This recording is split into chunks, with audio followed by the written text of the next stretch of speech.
అందరికీ మన్నాతండి. ఈ రోజు వాక్యము ఆదివారపు ఆరాధన యొక్క ప్రాముఖ్యతను గురించి మనము నేర్చుకుందాం. ఆదివార దినము గురించి బైబిల్ గ్రంథంలో అనేక చోట్ల మనకి కనబడతా ఉంది. ఈ ఆదివార దినాన్ని ఆరాధన దినముగా ఎంచి ఉన్నారు. అయితే ఆరాధనకి వెళ్ళుచున్నటువంటి విశ్వాసులు ఏ రీతిగా దేవుడిని ఆరాధిస్తా ఉన్నారు, ఈ దినము కొన్ని అంశాలు మనము తెలుసుకుందాం. దేవుడు తెలియజేసిన కొన్ని విషయాలను బట్టి మరి ఈ దినము ధ్యానించుకుందాం. మొదటి సంగతి ఏమిటి అనంటే, ఆదివార దినము పునరుద్ధాన దినము. పెందలకడనే లేచి ఉదయమందే లేచి క్రీస్తు పునరుద్ధానమును తలంచుచున్నామా లేదా, ఇది మొదటి సంగతి.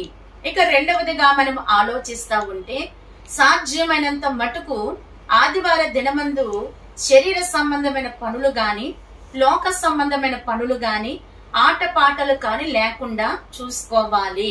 అలాగున మనం ఉంటున్నామా లేదా, ఇది రెండవ సంగతి.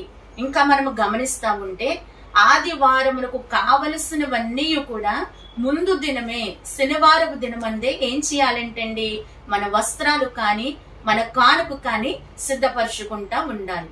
ఇక మూడవదిగా మనము ధ్యానిస్తా ఉంటే, మందిరంలో మనం ఏం చేయకూడదంటండి, మాట్లాడకూడదు. అలాగునే మందిరానికి ఆలస్యముగా వెళ్ళకూడదు. అలాగునే మధ్యలో లేచి బయటికి వెళ్ళిపోకూడదు. ఇంకా మనం గమనిస్తే పాటలు అందరితో కలిసి మనం ఏం చేయాలంట, పాడాలి. కొందరు పాడుతున్నారు కదా, నేను పాడనవసరం లేదు అని కొంతమంది ఏం చేస్తారంటే మౌనముగా కూర్చుంటా ఉంటారు. కానీ సంఘం అంతా, విశ్వాసులందరూ కూడా ఏం చేయాలంట, పాటలు పాడాలి. ఇంకా మనము గమనిస్తే కునుకుబాట్లు అనేవి రానియ్యకూడదు.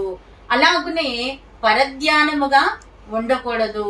పిల్లలు అల్లరి చేయకూడదు.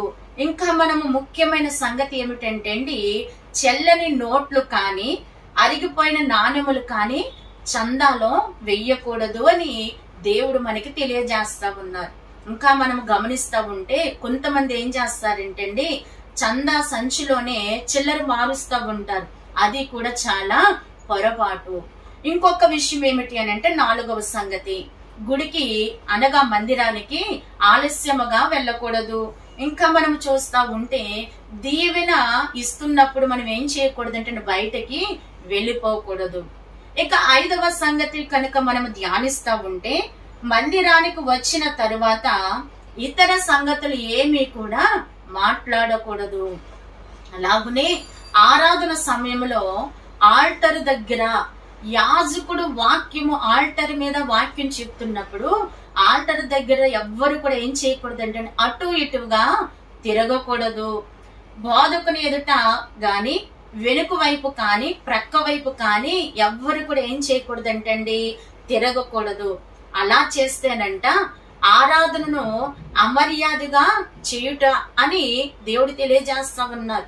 కనుకనే ఈ 5 సంగతులు విన్నటువంటి మనలో ఈ పొరపాటులే కనుక ఉంటే అవి సరి చేసుకుని ఆదివారపు ఆరాధనని ఎలాగున ఆరాధించాలంటండి, గౌరవముగా, వినయముగా, భయభక్తులతో మనం ఏకీభవించి ఆదివారపు ఆరాధన కనుక మనము జరిగించినట్లయితే అట్టి ఆరాధన ఎక్కడికి చేరుతా ఉంది, దేవుని సన్నిధికి చేరి గొప్ప దీవెన మనకి కలుగుతా ఉంది.